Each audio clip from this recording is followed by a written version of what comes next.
പലിശ ജീവിതത്തിൽ നിന്ന് ഒഴിവാക്കിയാൽ തന്നെ സാമ്പത്തികമായ ഉയർച്ച ഉണ്ടാവുമെന്നതിന് നൂറുകണക്കിന് എക്സാമ്പിളുകൾ നമ്മുടെ മുന്നിലുണ്ട്.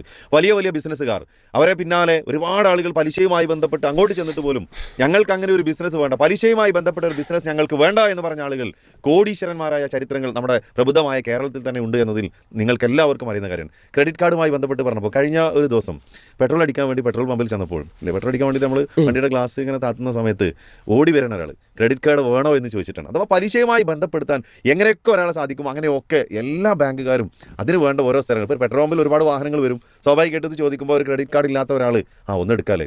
അപ്പോൾ അങ്ങനെയുള്ള ഓഫറുകൾ നൽകിയിട്ട് ക്രെഡിറ്റ് കാർഡ് നിങ്ങൾ വാങ്ങിക്കുകയാണെങ്കിൽ നിങ്ങൾക്ക് ഇന്ന സാധനം ഇന്ന വിലയിൽ കുറച്ച് കിട്ടും, അതുപോലെ ഓൺലൈൻ പ്ലാറ്റ്ഫോമുകളിൽ നിന്നും സാധനം വളരെ ചീപ്പായിട്ട് കിട്ടും, ഇത്ര പെർസെൻറ്റേജ് ഉണ്ടാവും. ഇവർ നൽകുന്ന ഓഫറുകൾ ഒരുപാടാണ്. അറിയാതെ ഈ മേഖലയിലേക്ക് നമ്മളെത്തും. ക്രെഡിറ്റ് എന്ന് പറഞ്ഞാൽ തന്നെ അത് കടമാണ്, ലോണാണ്. ആ കാർഡിലൂടെ നമ്മൾ വാങ്ങുന്ന ഓരോ സാധനത്തിനും നിശ്ചിത ശതമാനം പലിശ നമ്മൾ അടച്ചേ മതിയാവും. അപ്പോൾ പലിശയുമായി ബന്ധപ്പെട്ട A to Z കാര്യങ്ങളിൽ നിന്ന് മാറി നിൽക്കാൻ പ്രിയപ്പെട്ട സ്നേഹക്കൂടിൻ്റെ പ്രേക്ഷകരെ നമുക്ക് ശ്രദ്ധിക്കാൻ സാധിച്ചുവെങ്കിൽ സാമ്പത്തികമായ ക്രയവിക്രയങ്ങളിൽ ഒരു പരിധിവരെ വിജയിക്കാൻ നമുക്ക് സാധിക്കുമെന്ന് കൂടി ഇവിടെ പറഞ്ഞു വെക്കുകയാണ്.